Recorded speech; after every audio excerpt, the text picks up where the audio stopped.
Welcome to the Encore Audio Archives YouTube channel. I'm Taper Dave, and this is my channel. I've uploaded hundreds of talks here that I've recorded at meetings in West LA, and I've also recorded conventions starting in 2013. I've got a bunch of those up. And Walt and Mary Murray, the original owners of Encore Audio Archives, started the company in the 80s, and Walt recorded Joe and Charlie's and a bunch of stuff down in Vista, California. My sobriety date is June 20th of 1994.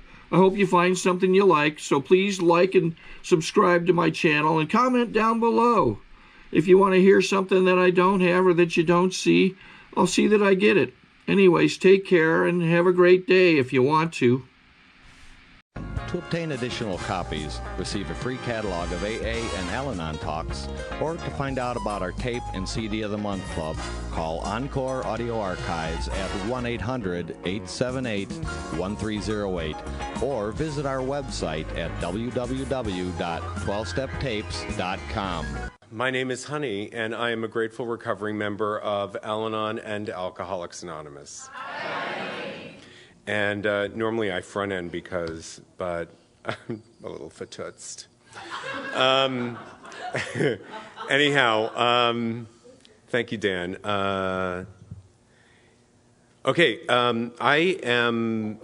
I've been asked here to be of some use, and as I often say, oh, this is so not about you. This is one of those conferences where the gay and lesbian, bisexual and transgender and questioning community come together in a place which has always asked me to be a little more grown up.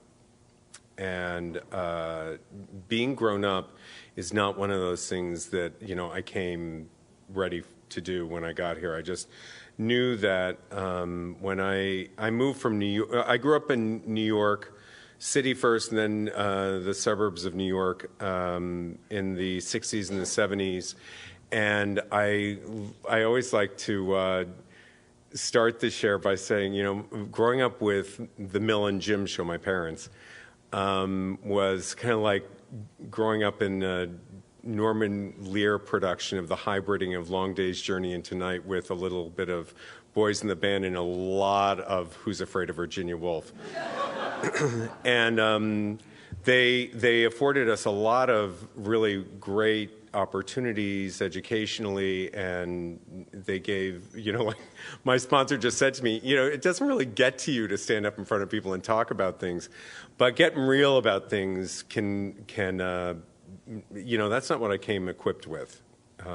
I came to these rooms by way of moving to Boston when I was on a geographic to Boston to see if I could have a cute new start instead of living where I grew up and having something else happen that was more of the same. And but I connected with this guy that we sort of knew each other at a distance from Larchmont, New York, and he started talking about growing up in alcoholic family, and over the years I came in here because of I thought it was about my family. I thought it was about my parents. But when I got here and spent some time here with you, I realized that it's about, more importantly, what about me?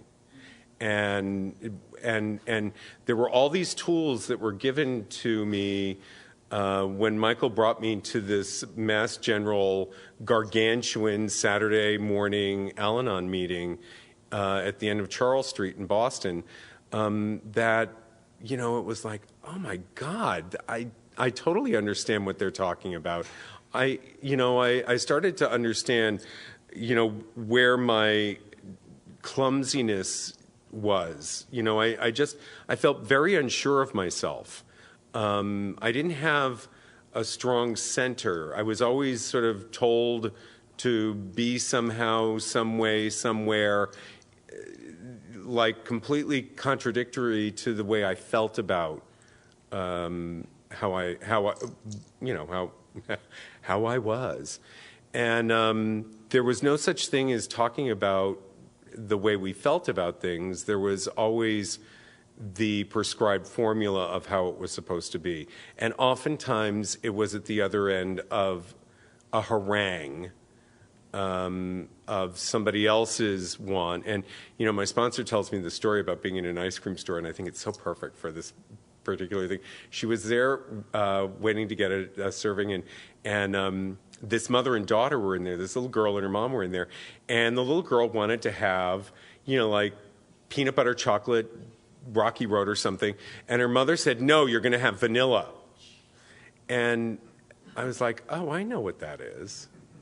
I wanted to, you know, here I was in a place where, you know, there were all these things afforded to me. I was in this ice cream parlor, and yet I wasn't allowed to have any of those choices. I was always given this, you know, like I was always, when I was heading off to college, I remember I really wanted to go to theater school, and my father was like, no, you're going to do a professional choice. You'll never make any money doing that. And turns out I don't even do the professional choice path either. So, you know, it's a lot of good that did me.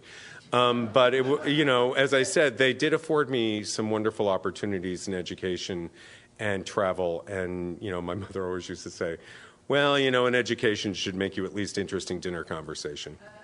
And that's kind of the way it was. There were, you know, there were a lot of wonderful things, but there was a lot of, you know, knock my pins out from under me kinds of things that happened. You know, I can remember one night as a really little kid, and we lived in a house where my parents' room was like at one end of the house, and us kids were at the other end of the house, and there was this massive fight going on between them. And I woke up, it's like 4 a.m, and it had, I guess, really been going on for a while. And I walk into their room, and I said, well, what's wrong? And they both whipped around at me and said, nothing. And I was like, all of my capacity to perceive anything in the world, like my worldview was totally jacked up because there was obviously this uproar going on at the end of the hall, and yet the grown-ups told me nothing was going on.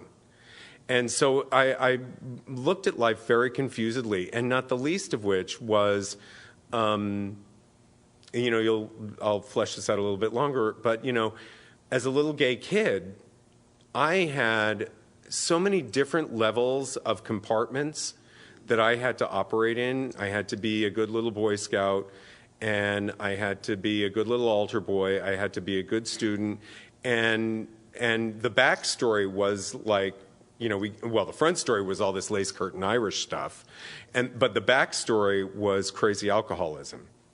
And so that piece about sectioning myself off started to get really hard for me to integrate. And so when I did start becoming friends with Michael G., and we started talking about growing up in alcoholism, and especially in this town that we grew up in, which was like, you know, the street that my parents had us live on. One end was this big drinky club, and the other end was Joan White's house. And so Joan White had this mint green suicide door Continental, and she'd come bombing up Woodbine Avenue from the club after a lunch, and there was like a phone tree that started at the front desk at the club. Get the kids out of the leaf piles. Joan's heading home. And so there was like kind of all this glamour, but then all of this like crazy jacked up behavior. And you know, it just sort of just set little environmental stuff, you know, and it normalized drinking to me. So guess what? At the age of 8, I had a drink and started to engage in all kinds of secretive, self-destructive behavior that wasn't quite so obvious to anybody else because I had learned how to secret things away. I had learned how to have not just a double life, but multiple lives. And so consequently, by the time I turned 16, I, you know, was very aware that I was queer and had been getting fag bashed up until the time I beat up Eddie O'Connor at the age of 13 after a catechism class. No opinion on outside issues. And so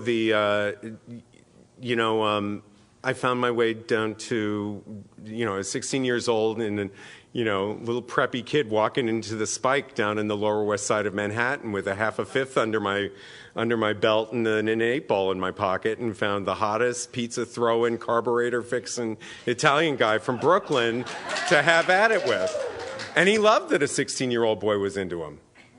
And, there I was engaging in all kinds of risky behavior.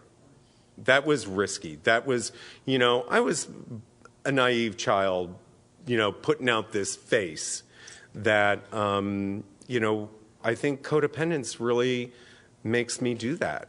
I don't want you to know back here, there's this shadow full of secrets back here, but this is what I'm going to give you. When in actuality, if I wanted to engage, and really what I do here in Al-Anon is to learn what God wants for me, my God wants for me in my relationships, and how I feel comfortable in my relationships, not being denied the rocky road because someone else wants me to have the vanilla, but what I want to have happen. More importantly, what about me? In this situation, how am I going to cause peace and genuineness in my experience of life?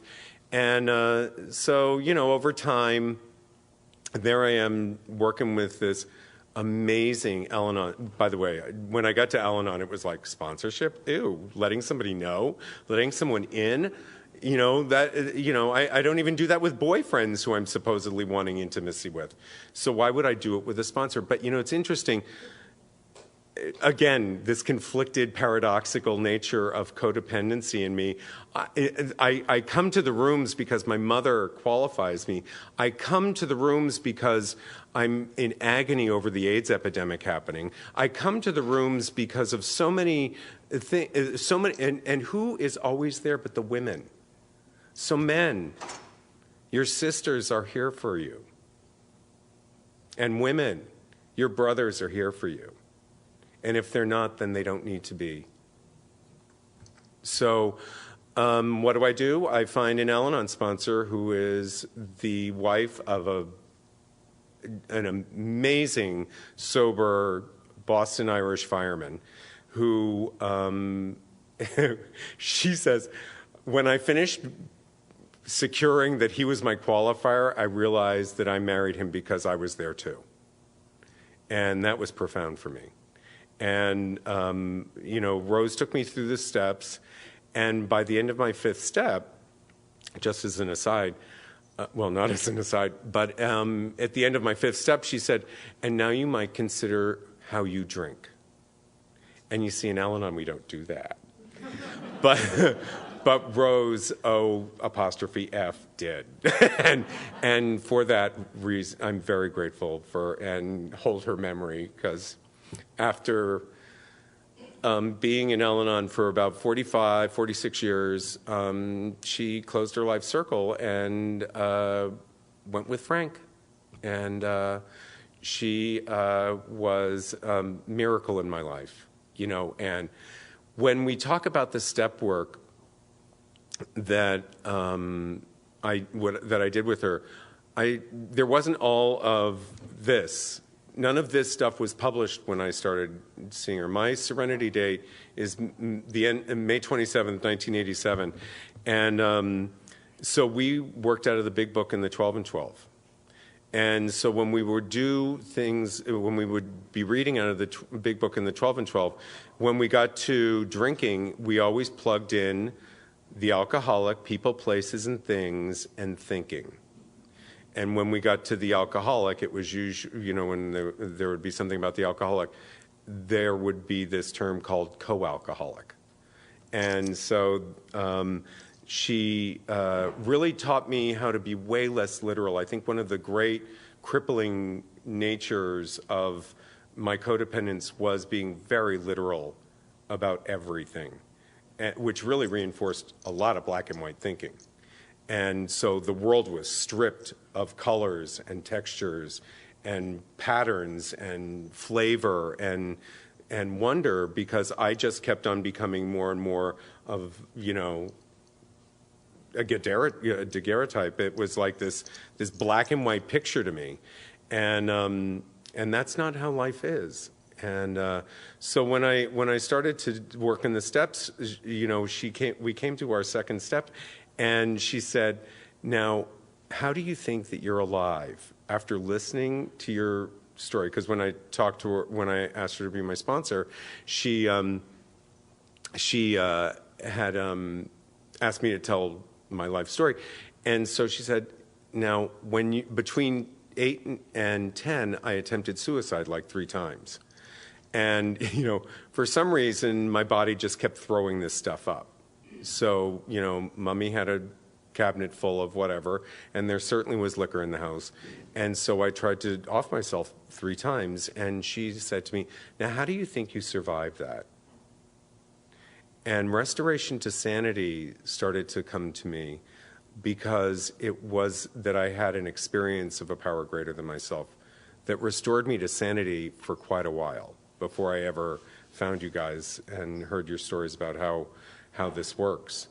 And then when the third step came around, there's this bit out of the 12 and 12 blurb that talks about a sustained and personal exertion. And it had nothing to do with, somebody else's God, some prescribed spiritual practice from out there. It had to do with my personal exertion. What was a life-affirming thing that I would do? And finding my way to the rooms of Al-Anon was life-affirming. It was completely anathema. I know, Franny. This boring Al-Anon speaks. Anyway, there were a lot of wonderful things that the steps started to reveal to me, and some really dark, hard stuff. And in the essays, in the 4th step essay and out of the Big Book essay, talking about, it talks about, we have these nooks and crannies that we can't always find in our first, viewing, because our light doesn't quite get to those nooks and crannies. And it's really just a description of my own denial about, my shortcomings.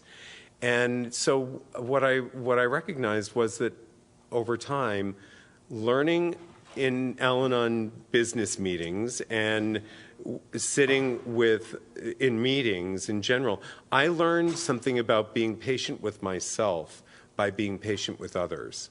And there was that thing about, this is what service does. It's a tool that teaches me how to be patient with myself, how to be self-respectful, how to be nurturing to myself. By being nurturing, taking the focus off my energy-sucking, oxygen-pulling, me, to focus outward a little bit, to put the focus on myself by learning how to focus outwardly.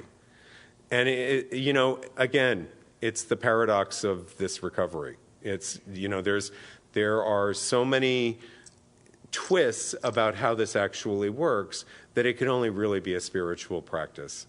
It is not anything that I could have how back in grammar school, maybe not, but I was taught how to diagram sentences, and I can't diagram this recovery because it is the way it feels that is the important thing for me now.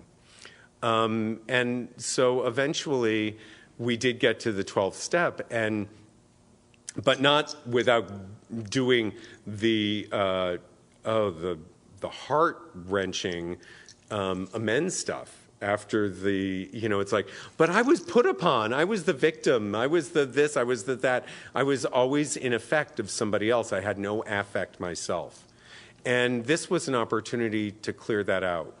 And it took me years and slow, what we call trudging, which really means a deliberate step. Because I remember trudging through those New York winters, man, that was trudging. That's a deliberate step. When I started to understand that it just was going to take time because I needed to learn many things about self-care. I needed to learn with myself. Then I needed to learn self-care in my relationships, because how many times did I, let somebody else order my ice cream for me as opposed to getting what I wanted? How are my needs being taken care of in these relationships? And recently, a former sponsee of mine moved way far away, and he found a sponsor, and I fell in love when he said, the first thing she asked me was, do you have to feed it, or does it get to feed you too? And so there's that piece about looking after myself in relationships. And, just recently I went through kind of a rough skid emotionally. I'm given to depression, as many of us can be. And something came up for me recently that I could have only recognized had I been following this process pretty closely with sponsees and, of course, a sponsor. And the thing that came up for me was I hit this rough place because I had just gotten back from a wonderful vacation where I had this beautiful little wonderful romance with this guy, and all of a sudden it realized, after 20 years of being closed off to like letting my heart be open because it had been trampled on a couple times, that there was jacked up sleep patterns from jet lag. There was some, I could run all over where I was vacationing in, and it didn't bother me that I was eating every carbohydrate in the planet.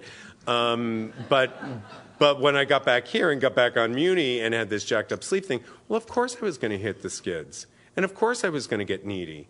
And of course I wasn't, I had to get, that piece out of More About Alcoholism, where it talks about, it doesn't matter what you know about yourself. It's what you do to pull your hand away as if from a hot flame. And I was like jumping in on the hot flame. I was circling the rim of the funnel, so fortunately, because of what you've taught me, I didn't go down into the funnel, and I didn't, because depression is an easy go-to for me. It's, I know that way, and I just didn't, I didn't go that way. But I got on Muni and I didn't asshole it up, with whatever was going on Muni. I did say my prayers on the way to work. I did have a meditation when it was important, and I did talk my ugly little neediness to the people I felt needy around. And fortunately, as this process has moved through, I don't tend to get into those needy, depressive places so much. But I'm getting a little better at asking for the help about it. It's not easy for me to say, I need your help. It's getting easier for me to say, yes, I'm depressed. But it's not so easy to ask for help. And I'm expecting you to clairvoyantly know. Imagine. So in any case, the thing that I think I most appreciate about the 12 steps is the piece about the connectedness that we get. Now, this is fellowship. What we do in these rooms is all fellowship. What I do with my sponsor, who, by the way, is I get to see her today, and I get to see my sponsees today. What I get out of the eye-to-eye contact is starting to understand the importance of where I end and you begin. That's something that, again, I didn't come wired for. The importance of eye-to-eye contact that isn't about the currency of the day, which is, texting through a feeling. Because as, I've come to understand, even in a phone call, 48% of that communication is gone because I'm not seeing you. And I don't know a lot about relationships and dating and all that kind of stuff, but what I do know, I've learned here.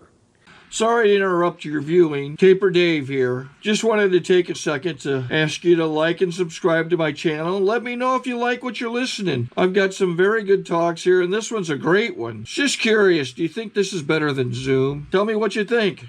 And I'm getting way much better at it. And I'm getting that piece that happens when I go to make an amends for something or have 10th step experience of going over my day and going, oh, I got to acknowledge something with somebody. It's fine. Like, I was just talking about this depression I hit. I went into work that morning after waking up sobbing, and I didn't know what the source of it was yet. But I just went into work because I knew I needed to be in motion instead of just like soaking in it. And I went into work and I just told my coworkers, listen, it was a rough morning. I'm in a really weird place, and all I need to do is wait on somebody at the store. And it really helps. And they were like, oh yeah, we know that. Is a couple of wonderful women that I work with. Again, the women in my life.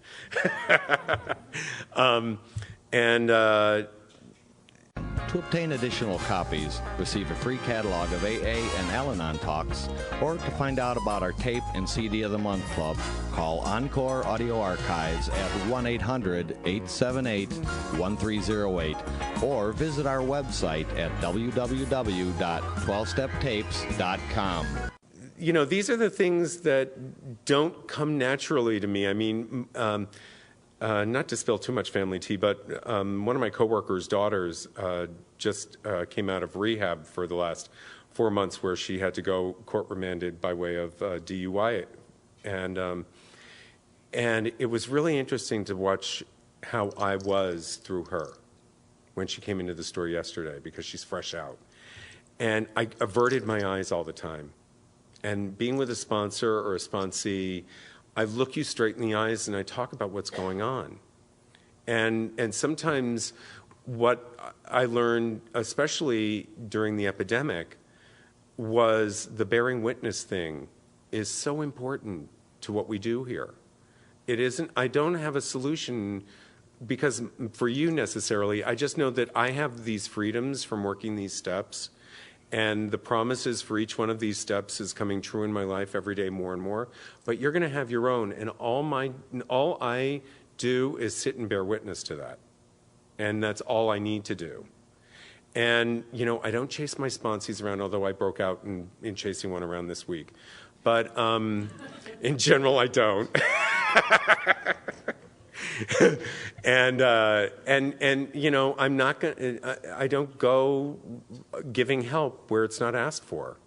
I don't thrust myself upon people to sponsor them.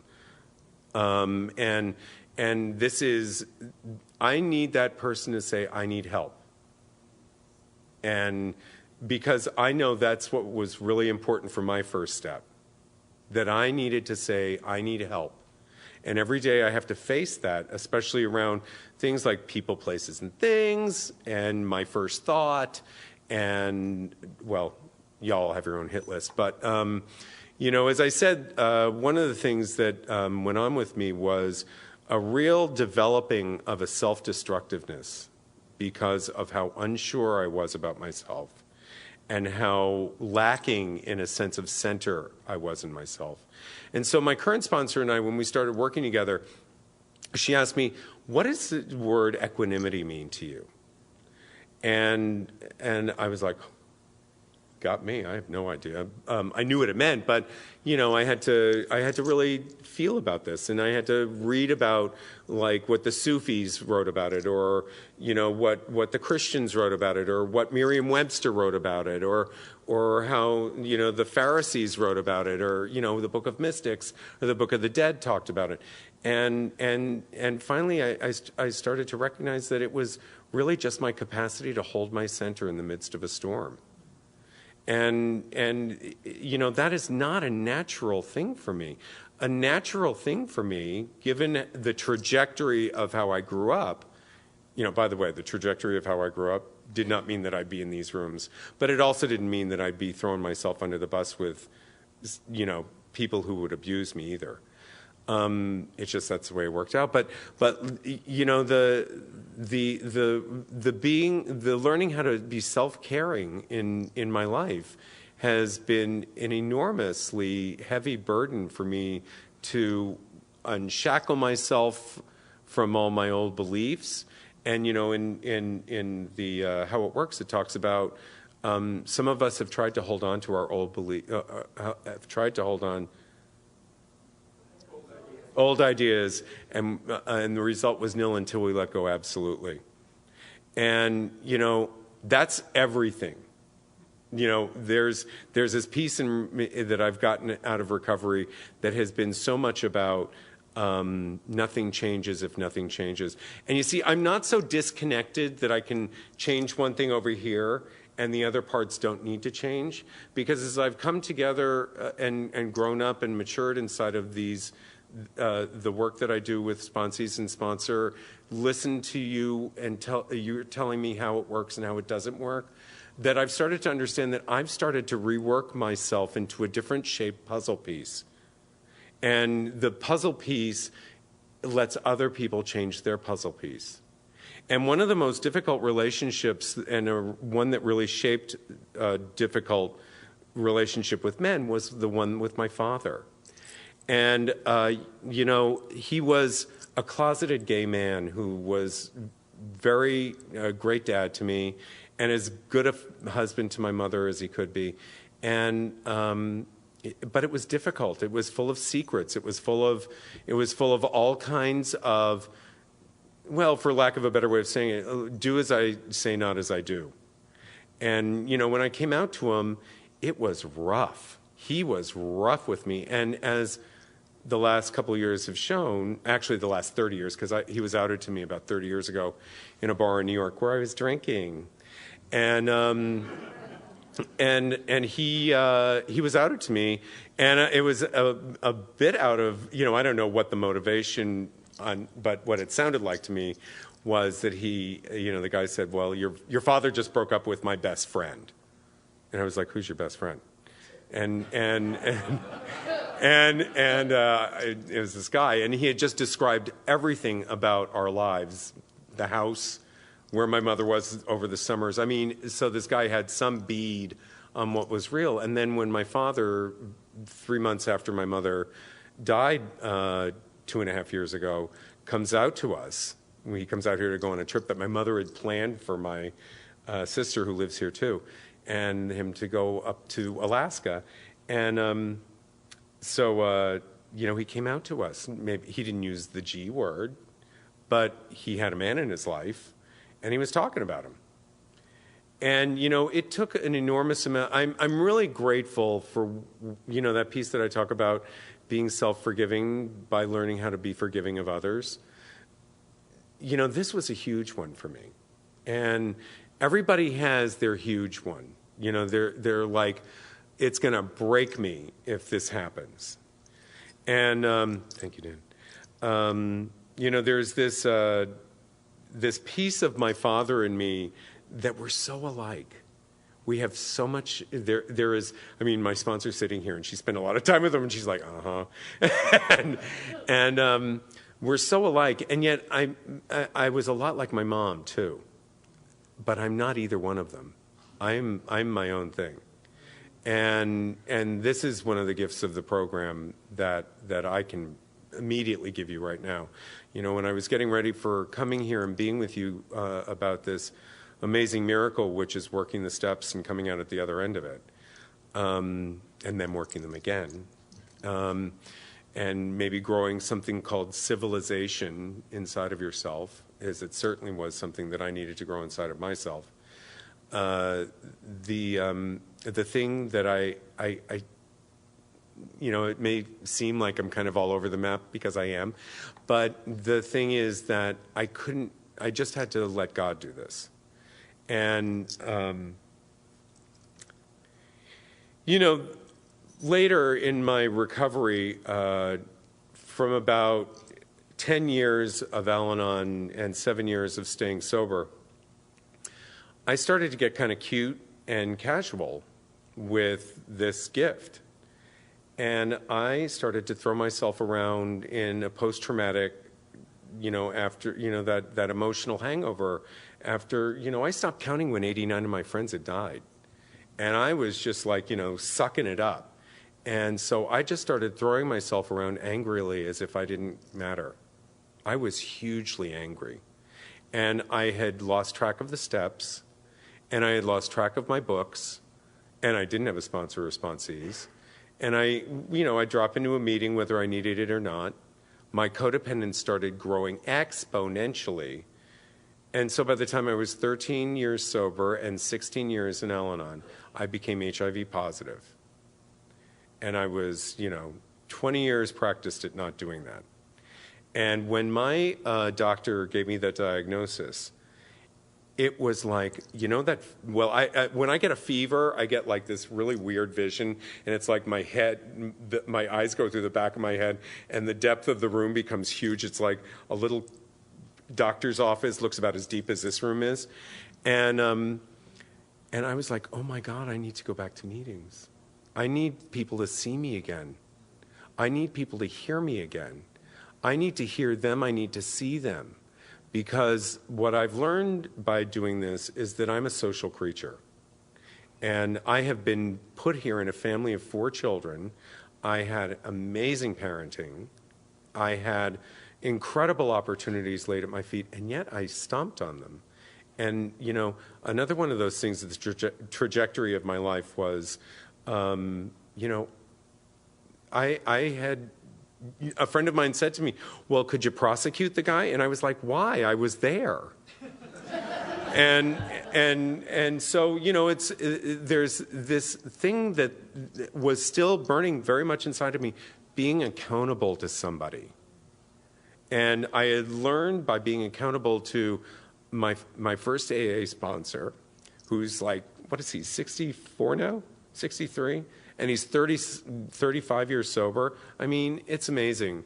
And I just called him right up, and he said, get to a meeting. Don't drink and get to a meeting. And by the way, find somebody to do a 5th step with. Just write something out. And so I drove up to Rio Neto near Guerneville and talked to one of the few people that I knew would actually, because I had so detached from you, that I just did a whole codependency and substance abuse 5th step with her. The substance was me. I was my qualifier. I finally realized I did not come here because of my parents. I came here because of me, my own behavior. And that ranges everywhere from, the way I found myself, on acupuncturists' tables going, oh, child, you had a drink last night, to waking up in puddles from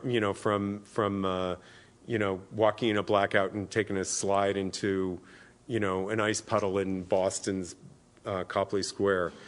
And, if there are any newcomers here today, are there any newcomers here today? Al-Anon and AA? Well, welcome. Welcome.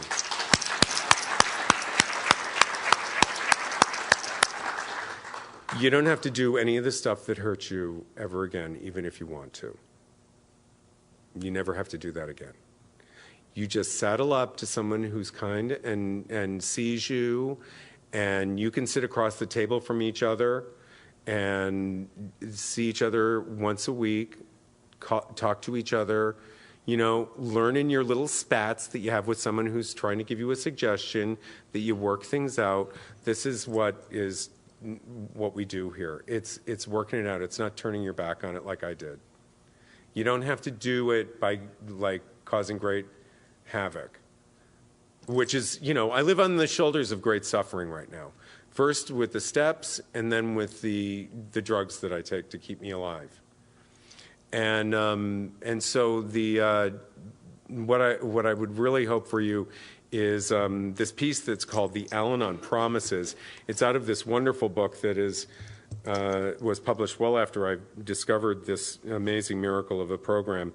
And it is in From Survival to Recovery. It's a great book. Now, I work with my Al-Anon sponsees, not only out of the big book in the 12 and 12, but also out of Paths to Recovery, because it has these wonderful essays about people's experience with the step.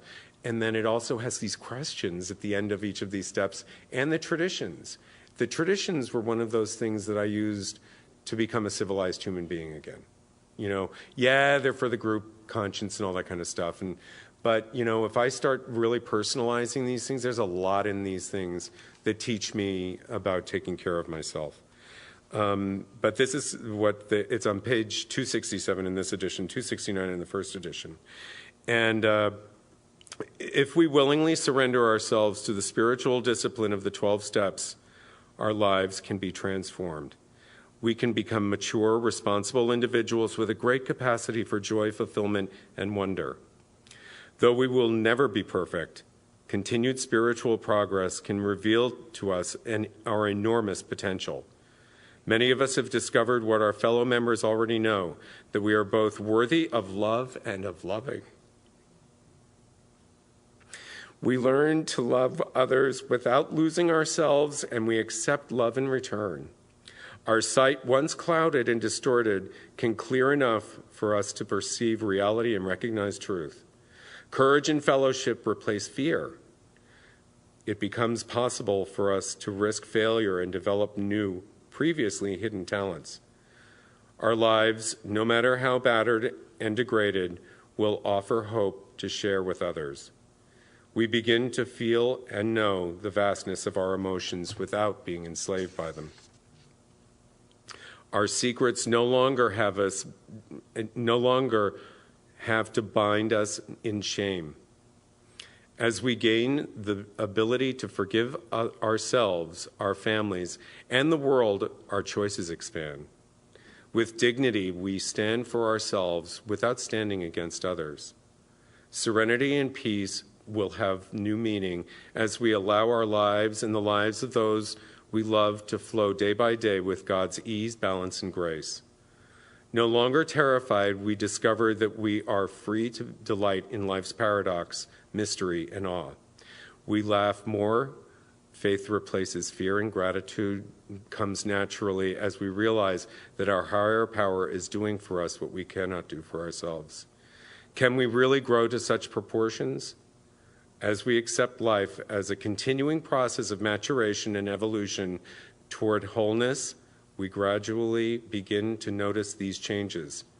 We may see them first in those who walk beside us. Sometimes these changes happen slowly or haltingly, and occasionally in great bursts of brilliance. As we work the steps, we move ever closer toward light, toward health, and toward the higher power of our understanding. As we watch others grow, we realize we are also changing. Will we ever arrive? Will we feel joy all the time? Can we really be free of all cruelty, tragedy, and injustice? Probably not. But we can acquire growing acceptance of our human fallibility as well as greater love and tolerance of each other. Self-pity, resentment, rage, and depression can fade into memory. A sense of community rather than loneliness defines our lives. We come to know that we belong, we are welcome, and we have something to contribute, and that is enough. And with that, I wish you a long, slow recovery.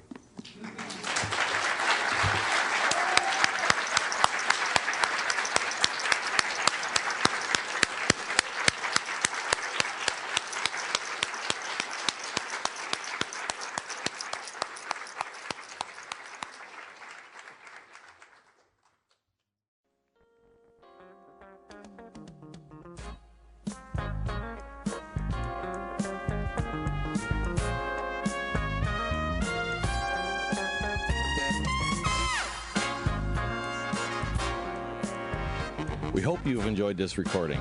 To obtain additional copies, receive a free catalog of AA and Al-Anon talks, or to find out about our tape and CD of the Month Club, call Encore Audio Archives at 1-800-878-1308 or visit our website at www.12steptapes.com.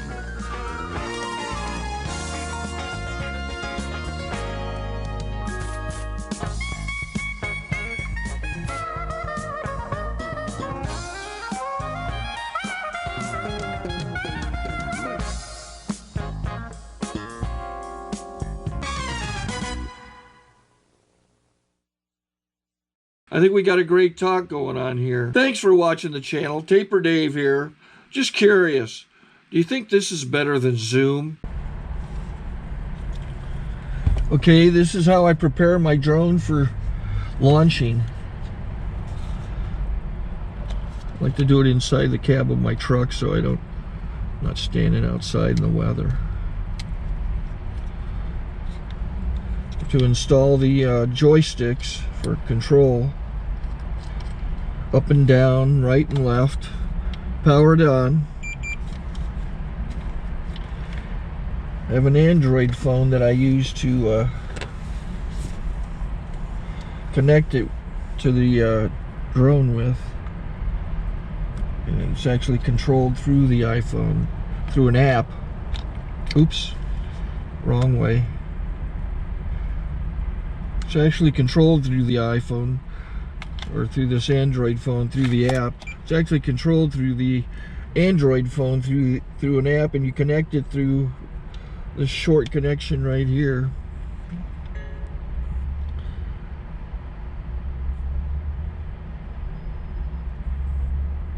Remote control connected. Remote control's connected. So I pull out the drone. I have to extend the legs.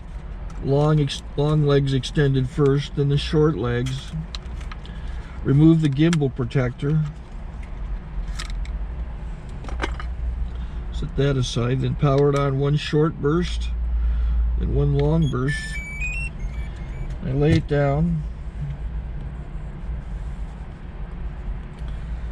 So I have to go to calibrate. So the drone's not connected yet. It shows you here as this drone gets disconnected, even though the remote's powered on. So the drone has to establish it's connected. So I go into the app to calibration mode. First I'll calibrate the remote controller. Start calibration. Out, in, out, in, up, down. And then this little wheel is to control the gimbal. So it's calibrated. Go to gimbal calibration, start calibration, and then it calibrates the gimbal. And if that shows up, the gimbal's moving all over the place. Changes, you can see it on the video. And I'm calibrated to take off. It's acquired 7 satellites at the moment. There are 26 satellites up in the sky, which it has to acquire before you can take off. So it's connected.